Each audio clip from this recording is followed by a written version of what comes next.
अस्सलाम वालेकुम dear student, this is Mohammad Shoaib and welcome to my channel रमीब्स एकेडमी। आज हमारा जो टॉपिक है जो आपके सामने मेंशन है मिक्सचर, इसके बारे में हम स्टडी करेंगे। लास्ट लेक्चर में हमने कंपाउंड के बारे में पढ़ा था कि कंपाउंड क्या होता है और उस कॉमन जो कंपाउंड हम लोग यूज करते हैं अपनी डेली लाइफ में उसके बारे में हमने स्टडी किया था। और मैंने बताया था कि हम नेक्स्ट वीडियो के अंदर मिक्सचर स्टार्ट करेंगे और मिक्सचर और कंपाउंड के बारे में थोड़ा सा फर्क समझेंगे। तो मिक्सचर क्या होता है? A mixture is a compound. देखिए कंपाउंड ही है, मिक्सचर एक कंपाउंड की टाइप ही है, made up of 2 or more chemical components that are not chemically linked and are not in a fixed ratio. जबकि कंपाउंड की हमने बात की थी कि कंपाउंड एक सब्सटेंस होता है जो 2 या 2 से ज्यादा एलिमेंट से मिलकर बनता है और वो मिलके जो बनता है वो फिक्स्ड रेशियो में होता है। जैसे वाटर की एग्जांपल ली थी मैंने कि 2:1 के रेशियो में वाटर क्या होता है, कंबाइन होता है। हाइड्रोजन के 2 एटम्स होते हैं और ऑक्सीजन का 1 एटम होता है। जबकि अगर हम मिक्सचर की बात करें तो मिक्सचर के अंदर कोई चीज फिक्स्ड रेशियो के अंदर मौजूद नहीं होती और ये केमिकली लिंक्ड भी नहीं होते। ठीक है, ये फिजिकली लिंक्ड होता है। क्या होता है? Physical linked. ठीक है, मिक्सचर समझ आ गया कि मिक्सचर एक कंपाउंड की टाइप है जिसमें 2 या 2 से ज्यादा मुख्तलिफ एलिमेंट्स या मुख्तलिफ केमिकल्स या मुख्तलिफ कंपोनेंट्स कुछ भी हम इस्तेमाल कर सकते हैं। तो वो जब मिलते हैं, ठीक है, लेकिन वो फिजिकल मिलते हैं, केमिकली एक दूसरे में मर्ज नहीं होते। ऐसा नहीं होता कि उनके जो एलिमेंट्स हैं या जो केमिकल्स हैं वो एक दूसरे के साथ बॉन्ड बना रहे हैं। जैसे कंपाउंड में क्या होते हैं, वो केमिकली लिंक्ड होते हैं ना, कि इलेक्ट्रॉन्स ट्रांसफर होते हैं या इलेक्ट्रॉन शेयर होते हैं तो वो बॉन्ड बनाते हैं, तभी वो एक दूसरे से लिंक होते हैं और फिक्स्ड रेशो में होते हैं। जबकि यहाँ पर केमिकली लिंक नहीं होता, ना ही फिक्स्ड रेशो में होता है, बल्कि नॉन फिक्स्ड रेशो में होता है। जितने भी एलिमेंट्स या केमिकल्स जो है एक दूसरे में कंबाइन हो सकते हैं। ठीक है, ये बात समझ आ गई। अब हम ये मैंने बुलेट पॉइंट लिखे हैं 3। हम ये मिक्सचर के हवाले से ना, आपकी बुक के हवाले से जो 9th क्लास का टॉपिक है उसके हवाले से बस ये एनफ है, हम इन चीजों को पढ़ लेते हैं तो हमें समझ आ जाएगा कि मिक्सचर बेसिकली होता क्या है इन डिटेल। तो आई होप आप लोगों को डेफिनेशन समझ में आ गई होगी। एक दफा मैं फिर बता देता हूँ कि मिक्सचर एक कंपाउंड की टाइप है जो 2 या 2 से ज्यादा मुख्तलिफ केमिकल एलिमेंट्स मिला के बनते हैं। ठीक है, जो कि केमिकली लिंक्ड नहीं होते बल्कि फिजिकली लिंक्ड होते हैं और फिक्स रेशो में भी नहीं होते बल्कि जितने भी रेशो में हो सकते हैं। ठीक है, अच्छा जी, अब हम बात करते हैं कि मिक्सचर जो है वो क्या होता है आगे डिटेल में। तो एक पहला पॉइंट लिखा है मैंने कि components of mixture can be separated by physical mean. ठीक है, अब आपको याद होगा कि जैसे कंपाउंड की मैंने बात की थी तो कंपाउंड को मैंने कहा था कि कंपाउंड के दरमियान वो केमिकली लिंक्ड होते हैं और उनके दरमियान बॉन्ड बनता है, तो उन बॉन्ड को ब्रेक करना मुश्किल होता है, तो उसके लिए हमें कुछ कंडीशंस प्रोवाइड करनी पड़ती है। जबकि मिक्सचर के अंदर अगर हमें कोई मिक्सचर मिल गया, ठीक है, और अगर हमें उसको अलहदा करना है, उसको सेपरेट करना है, तो हमें कोई केमिकल प्रोसेस या कोई कंडीशन प्रोवाइड नहीं करनी पड़ेगी बल्कि हमें फिजिकल प्रॉपर्टी यूज करनी पड़ेगी या फिजिकल जरिए से कि हमें उसको सेपरेट करना पड़ेगा। फॉर एग्जाम्पल अभी 9th क्लास में आप लोग एक प्रैक्टिकल करेंगे जिसमें सैंड और आयरन के कुछ पार्टिकल्स और एक और सैंड आयरन के पार्टिकल्स और एक और चीज के जो है ना पार्टिकल्स एक दूसरे में मर्ज करके दिए जाते हैं। फिर मैग्नेट के जरिए जो है ना उन पार्टिकल्स को अलग किया जाता है, फिर जो बाकी रह जाते हैं उनको फिल्ट्रेशन के जरिए अलग किया जाता है। तो ये सारे के सारे फिजिकल मीन है।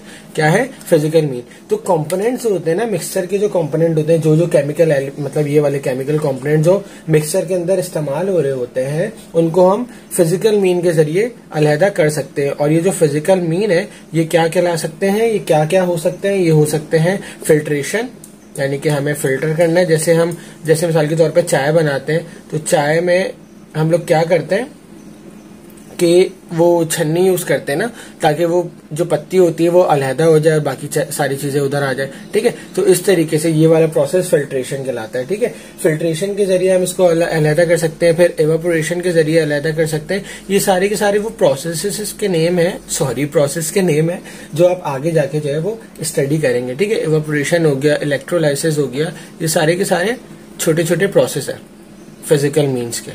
ठीक है, एटसेट्रा। तो इनके जरिए आप मिक्सचर को अलहदा कर सकते हैं। इसके अलावा जो मिक्सचर के कॉन्स्टिट्यूएंट होते हैं ना, यानी कि मिक्सचर के जो कंपोनेंट होते हैं वो अपनी अपनी प्रॉपर्टीज रिटेन करते हैं। क्या करते हैं? रिटेन करते हैं। जैसे कि मैंने कंपाउंड में बताया था, रिटेन देयर प्रॉपर्टीज। मैंने कंपाउंड में बताया था कि उनमें क्या होता है, वो अपनी प्रॉपर्टीज को रिटेन नहीं करते। जैसे हाइड्रोजन और ऑक्सीजन अगर मिलके बनता है वाटर, ठीक है, तो हाइड्रोजन की प्रॉपर्टी अलग होती है, ऑक्सीजन की प्रॉपर्टी अलग होती है। लेकिन जब वाटर बन जाता है तो इसकी प्रॉपर्टी इन दोनों की प्रॉपर्टीज से क्या होती है, डिफरेंट होती है। क्या होती है, डिफरेंट होती है। जबकि मिक्सर में क्या होता है, मिक्सर के अंदर जो भी केमिकल कंपोनेंट्स मिले हुए होते हैं, बन के मिलके जो है वो मिक्सर बना हुआ होता है, उसके अंदर जो मिक्सर की प्रॉपर्टी होती है वो मिक्सर की डिफरेंट प्रॉपर्टी नहीं होती, बल्कि उन्हीं कंपोनेंट की प्रॉपर्टी होती है अलग अलग। समझ आ गई? जैसे मिसाल के तौर पे कि अगर कोई मिक्सर जो है वो 3 चीजों से मिलके बना है, तो वो जो मिक्सर कंबाइन होकर बनेगा उसकी डिफरेंट प्रॉपर्टी नहीं हो जाएगी, बल्कि जो उसके अंदर केमिकल के एलिमेंट्स हैं या केमिकल कंपोनेंट्स हैं वही वाली प्रॉपर्टी उसमें क्या होगी, सेम होगी। ठीक है, इसके अलावा इनका कोई केमिकल फॉर्मूला भी नहीं होता, जबकि कंपाउंड का केमिकल फॉर्मूला होता है। अब ये जो मेरे पॉइंट्स है ना, इनमें आप डिफरेंस बना सकते हैं, क्योंकि पेपर में डिफरेंस आता है कि difference between mixture and compound. तो आप लोग एक डेफिनेशन का लिख सकते हैं, एक ये लिख सकते हैं कि components of mixture can be separated by physical mean, जबकि कंपाउंड्स के जो मिक्सचर होते हैं, कंपाउंड के जो कंपोनेंट होते हैं या जो एलिमेंट होते हैं, उनको हम कोई कंडीशन अप्लाई करके केमिकल मीन्स के जरिए हम सेपरेट करते हैं। ठीक है, और इसके अलावा मैंने क्या बताया कि ये रिटेन करते हैं देयर प्रॉपर्टीज, जबकि वो रिटेन प्रॉपर्टी अपनी नहीं रिटेन करते, उनकी प्रॉपर्टीज चेंज हो जाती हैं। ठीक है, इसके अलावा मैंने आपको एक और पॉइंट बताया कि इनका केमिकल फॉर्मूला नहीं होता, जबकि कंपाउंड्स का केमिकल फॉर्मूला होता है। ठीक है, अच्छा नेक्स्ट पॉइंट है आपके पास, mixture can be in the form of what, कि मिक्सचर जो है किन फॉर्म्स में पाया जा सकता है।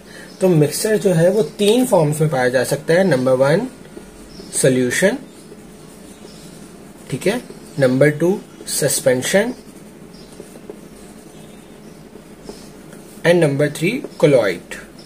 ठीक है, ये मुख्तलिफ किस्म की फॉर्म्स होती हैं किसकी, मिक्सचर्स की। सोल्यूशन एक होमोजीनियस मिक्सचर होता है, सस्पेंशन हेट्रोजीनियस मिक्सचर होता है। ये सारी की सारी डिटेल्स में हम आगे जाके पढ़ेंगे, यहाँ पर सिर्फ आपको मिक्सचर का इंट्रोडक्शन देना है। ठीक है, यहाँ पर सिर्फ और सिर्फ मिक्सचर का इंट्रोडक्शन देना है, इसलिए मैं इसको यहाँ पर डिटेल में नहीं पढ़ा रहा, बस सिर्फ मैं आपको बता रहा हूँ कि सस्पेंशन और सोल्यूशन क्या होता है। जबकि कोलॉइड जो होता है वो डिफरेंट होता है, इसमें थोड़े से यूजुअली लार्जर एटम्स इस्तेमाल हो रहे होते हैं, लार्जर एटम्स यूज। ठीक है, विजिबल आई से, नेकेड आई से हम विजिबल नहीं कर सकते इसको, लेकिन यूजुअली नॉर्मल से जरा लार्जर एटम्स इस्तेमाल होते हैं कोलॉइड में अंदर। ठीक है जी, तो ये होते हैं मिक्सचर के type, solution, suspension and colloid. अब आती है बात कि type of mixture according to its states are. अब सबसे इंपॉर्टेंट टॉपिक है ये, जो हम अपने रोजमर्रा जिंदगी के अंदर इस्तेमाल भी कर रहे होते हैं, कि भाई मिक्सचर की जो है वो टाइप्स जो है स्टेट्स के मुताबिक क्या है। अब मैं आपके सामने ये पिक्चर दिखा रहा हूँ। ये पिक्चर मैंने खुद लिखी है अपने पास रजिस्टर के अंदर, जिसमें मेंशन हुआ हुआ है कि देखें हमारे पास 3 स्टेट्स ऑफ मैटर है ना, नॉर्मली हमारे पास 3 स्टेट्स ऑफ मैटर है, सॉलिड, लिक्विड एंड गैस। तो अब पहले हम ले लेते हैं सॉलिड को। ठीक है, क्या चले, पहले गैस लिखा हुआ है तो हम गैस को ले लेते हैं। अब गैस के साथ देखें लिखा हुआ है कि 3 चीजें मिल सकती है ना, गैस भी मिल सकती है, लिक्विड भी मिल सकती है, सॉलिड भी मिल सकता है। तो अगर गैस के साथ मैं किसी गैस को मिला रहा हूं तो मेरे पास क्या बन रहा है, मेरे पास एयर बन रही है, मेरे पास नन आगे क्या चीज है, ये मैंने जो ना इस हिसाब से लिखा है कि पहली वाली जो कॉलम है वो सोल्यूशन है, दूसरा वाला जो कॉलम है वो सस्पेंशन है, और तीसरा वाला जो कॉलम है वो कोलॉइड का है। मतलब जब गैस के साथ मिलती है, जो सोल्यूशन बनता है वो एयर बनती है, हवा। ठीक है, जबकि सस्पेंशन और कोलॉइड इसके अंदर कुछ भी नहीं बनता। जबकि हम गैस को अगर लिक्विड के साथ मिलाते हैं तो हमारे पास सोल्यूशन कोई नहीं बनता, बल्कि सस्पेंशन और कोलॉइड बनता है। और वो सस्पेंशन क्या है, फॉग, और कोलॉइड क्या है, स्प्रे। इसी तरीके से जब गैस को सॉलिड के साथ मिलाते हैं तो हमारे पास सोल्यूशन कुछ नहीं बनता, बल्कि सस्पेंशन और कोलॉइड बनते हैं। सस्पेंशन हमारे पास है स्मोक या आइस पार्टिकल्स, और हमारे पास जो कोलॉइड है वो है डस्ट। इसी तरीके से लिक्विड जब गैस, सॉलिड और लिक्विड के साथ मिलता है तो हमारे पास सोल्यूशन, सस्पेंशन और कोलॉइड ये चीजें बनाता है जो आपके पास मेंशन है, वाटर, क्रीम, ये वो एटसेट्रा। ठीक है, ये आप लोग इसको पढ़ लीजिएगा या अपनी कॉपी में जॉट डाउन कर लीजिएगा। जबकि जब सॉलिड जो है वो इन तीनों चीजों के साथ मिलता है, सॉलिड, गैस, लिक्विड और सॉलिड के साथ, तो ये तमाम चीजें बनाता है। अब आप लोग एक बात सोच रहे होंगे, अच्छा ये चीज आप अपने पास कॉपी कर लें, ठीक है, या इसका स्क्रीनशॉट ले लें, अपने पास लिख लीजिएगा। ठीक है, अब यहाँ पर आए, अब देखिए मैं क्या बता रहा हूँ। अब आप लोग सोच रहे होंगे भाई कि गैस जब सॉलिड के साथ मिल रही है, गैस जब सॉलिड के साथ मिल रही है तो कोई भी प्रोडक्ट बना रही है या मिक्सचर बना रही है। अभी हम इसके बारे में बात करते हैं। अब इसी तरीके से जब सॉलिड गैस के साथ मिल रही है तो ये एक बात नहीं है, मतलब आप लोगों के जहन में ये बात आ रही होगी कि भाई जब गैस सॉलिड के साथ मिले या सॉलिड गैस के साथ मिले तो बात तो एक ही है, लेकिन यहाँ बात एक नहीं है। जो मैंने लिखा है ना स्टार्टिंग में, गैस सॉलिड और लिक्विड, जैसे ऐसे लिखा होता है ना, गैस लिक्विड और सॉलिड, और इसके साथ यहाँ पर gas liquid solid, gas liquid solid, gas liquid solid, ये चीज लिखी हुई थी ना, ठीक है। तो यहाँ पर ये जो लेफ्ट साइड पे लिखे हुए ना, ये यहाँ पर इनसे मुराद है, यहाँ पर इनसे मुराद है सल्यूट, क्या है सल्यूट, और यहाँ पर इनसे मुराद है सॉल्वेंट, क्या है सॉल्वेंट। सल्यूट वो चीज होती है जो हमारे पास लेस अमाउंट में होती है, लेस अमाउंट में, जबकि सॉल्वेंट ग्रेटर अमाउंट में होती है, ठीक है। मतलब अगर गैस और गैस का मिक्सर हम, गैस और सॉलिड का मिक्सर हम बना रहे हैं तो गैस मिसाल के तौर पे मैं 25% लूंगा और सॉलिड जो है वो 75% लूंगा, तो इसके नतीजे में क्या प्रोडक्ट बनेगा वो मेंशन है, ठीक है। जबकि अगर सॉलिड और गैस की बात करें तो यहाँ पर अब मैं सॉलिड 25% लूंगा और गैस लूंगा 75%, तो इसके नतीजे में जो प्रोडक्ट बनेगा तो वो डिफरेंट बनेगा, ठीक है। यही होता है बात कि हम अगर कोई चीज ज्यादा लें और कोई चीज कम लें, वो जो प्रोडक्ट बनेगा वो अलग बनेगा, जबकि हम यहाँ से जो चीज है उल्टे हाथ पे वो ज्यादा ले और ये चीज कम ले तो डिफरेंट प्रोडक्ट बनेगा। तो ये चीज यहाँ पर इससे मुराद ये है, ठीक है। तो आप लोग इसमें कंफ्यूज नहीं होइएगा, यहाँ पर बात होती है सॉल्यूट एंड सॉल्वेंट की। यहाँ डिटेल में मैं इसलिए नहीं बता रहा हूँ क्योंकि ये टॉपिक अलहदा है ना, तो इसको हम आगे जाके स्टडी करेंगे। तो ये टोटल जो है वो मिक्सर का एक टॉपिक है जो आपकी बुक में मेंशन है, तो यही चीज अपने आप रजिस्टर में लिख लीजिएगा, तो इनशाला ये इनफ है इस लेवल के हिसाब से। तो इनशाला नेक्स्ट वीडियो के अंदर हम लोग, आई थिंक जो आपके पास नेक्स्ट टॉपिक है वो है आपके पास 1.3.11 आई थिंक केमिकल फॉर्मूला होगा, ठीक है। हमने वो नहीं किया ना, केमिकल फॉर्मूला और मॉलिक्यूलर फॉर्मूला, एम्पेरिकल फॉर्मूला, तो इंशाल्लाह नेक्स्ट वीडियो के अंदर हम उसके बारे में बात करेंगे। तब तक अपना बहुत सारा ख्याल रखिएगा। अल्लाह हाफिज।